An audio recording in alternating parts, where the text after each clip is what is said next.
inda kika samu nasarar kai na ƙasa a cikin rabin sa'a na yadda zan baki jagorancin wannan tafiya tamu kuma duk umarnin da kika bayar ni ma shi zan bi. To amma idan ni ce na kai ki ƙasa dole ne ki ci gaba da bin umarni na babu musu ko kuma gardama. Ko da jin wannan batu sai Nazima ta dubi Ilela tana mai yi mata nuni da cewar kar ta amince. Ilela ta dubi sauran abokan tafiyar su ma suka nuna mata haka. Kawai sai ta yi murmushi ta dubi wannan mai hular karfe ta ce, "Na amince da wannan sharadin naki." Nan take mai hular karfe ta ci da makaman yakin ta da suke a jikinta. Ta watsar a gefe guda, sannan ta gyara tsayuwarta. Ta yi wa Ilela alamin kira da hannunta tana nufin ta taho su gwabza. Aiko sai ita ma Ilela ta cire makaman jikinta. Ta watsar a ƙasa ta tsaya tana kallon mai hular karfe. Nan fa suka fara kallon kallo a tsakanin su. Kawai sai Ilela ta ruga da gudu zuwa kan mai hular karfe cikin tsananin zafin nama. Kafin ta ankara tuni Ilela ta sure ta yi sama da ita zuwa saman kafadarta da niyyar ta buga ta da ƙasa. Amma sai mai hular karfe ta sa gwiwar hannunta ta doki bayan Ilela. Nan fa Ilela ta dire ta ƙasa babu shiri kuma ta tsuguna ƙasa bisa gwiwar ta guda saboda zafin da ta ji a gadon bayanta. Cikin hanzari mai hular karfe ta kawo Ilela mazga da kafa zuwa kan fuskarta. Ilela ta sa hannayenta biyu ta kade kafar ta.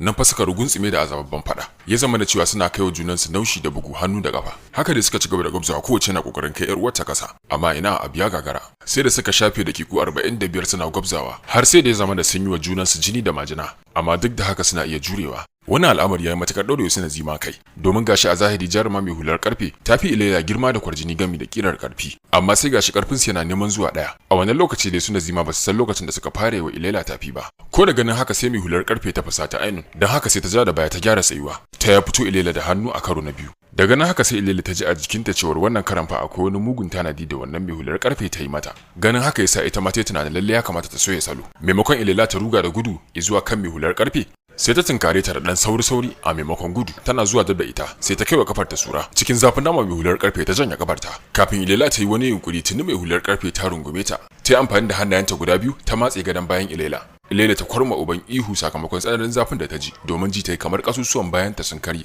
dan haka bata san sa'ad da ta saki jikinta ba dan haka sai mai hular karfe ta samu dama ta maka ta da ƙasa Ilela ta baje ta kasa miƙewa tana numfashi da kyar mai hular karfe ta sunkiyo da fuskar ta daidai kan Ilela ta ce yanzu kin gane bambanci na da ke ko daga yanzu tsakani na da ke babu sauran gardama saboda haka yanzu tashi mu ci gaba da tafiya kawai. Tana gama faɗin hakan sai ta miƙa wa Ilela hannunta ta kama ta tashi ta tsaye ba tare da wani ɓata lokaci ba sai duk su taran suka kunna fitilun itatuwa sannan suka haye kan dawakansu suka ci gaba da tafiya domin isa dajin Hairil Salas sai da suka shafe sa'a da cip suna tafiya sannan suka iso farkon dajin Hairil Salas dama mai hular karfe ce akan gaba sai ta jalin zamun dokinta ta tsaya cak ta dubi cikin dajin ya hangenta kuma ta dubi dama da hagun dajin ta yi nazari kawai sai ta sauko daga kan dokinta ta ɗaure shi a jikin bishiya sannan ta zare takobinta kuma ta riko garkuwarta bayan ta yarda fitilar itacen da ke hannunta kawai sai ta kunna kai zuwa cikin dajin ko da ganin haka sai su masu Ilela suka yi koyi da ita suka bi ta a baya da sauri duk da cewa dare ne akwai duhu sosai amma sai gashi suna